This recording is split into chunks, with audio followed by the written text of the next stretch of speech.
Welcome to Natural Selection. The founder of natural selection is Charles Darwin. He was an English naturalist and wrote these ideas on the origins of species. He greatly contributed to the science of evolution.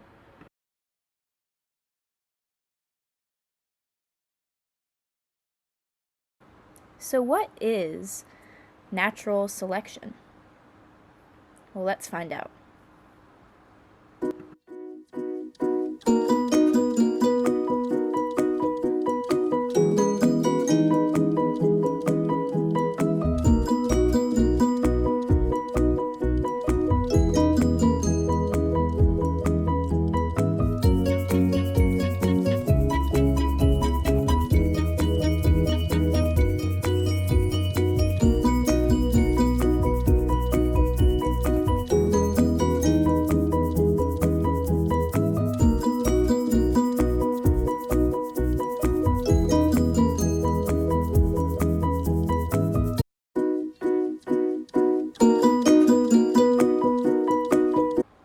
So, the process whereby organisms become better adapted to their environment. These organisms tend to thrive and survive in their given environment longer.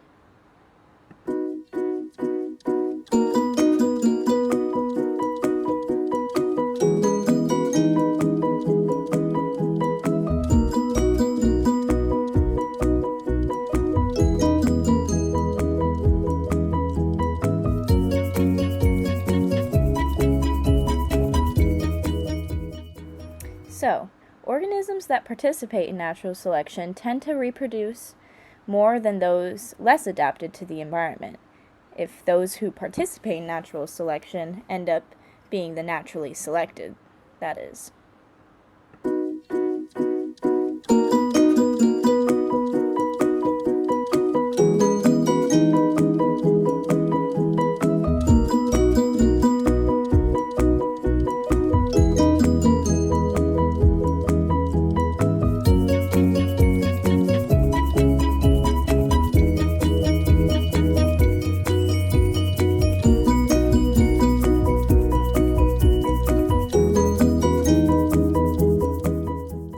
Natural selection also involves an organism changing its genotype to fit the given environment.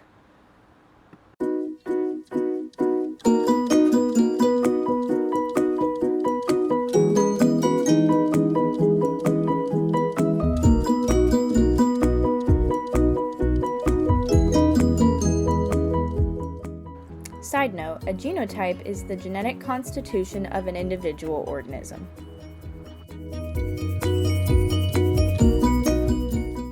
So this leads us to wonder, what is an example of natural selection?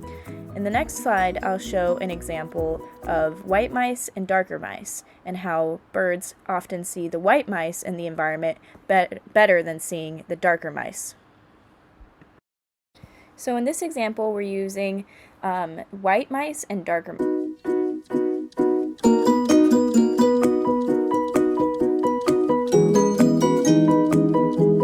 So the darker mice end up reproducing more than the white mice, living longer, and eventually there will be little to no white mice, and they will need to adapt to the conditions of their environment.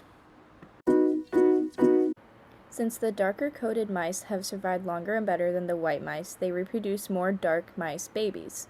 Eventually in this environment, there will be only dark mice after generations keep reproducing to fit the adaptation. This is natural selection. If the conditions of the environment demand change, then the dark mice will need to adapt more.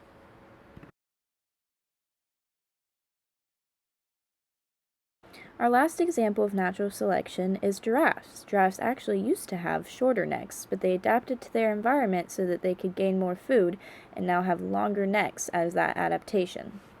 In this visual, you can see that giraffes had shorter necks to begin with, but in order to reach food from higher branches, they had to keep stretching their necks, and then eventually over time, they adapted to their environment, and their necks started to grow longer and longer as they stretched higher and higher. This is why giraffes have super long necks today.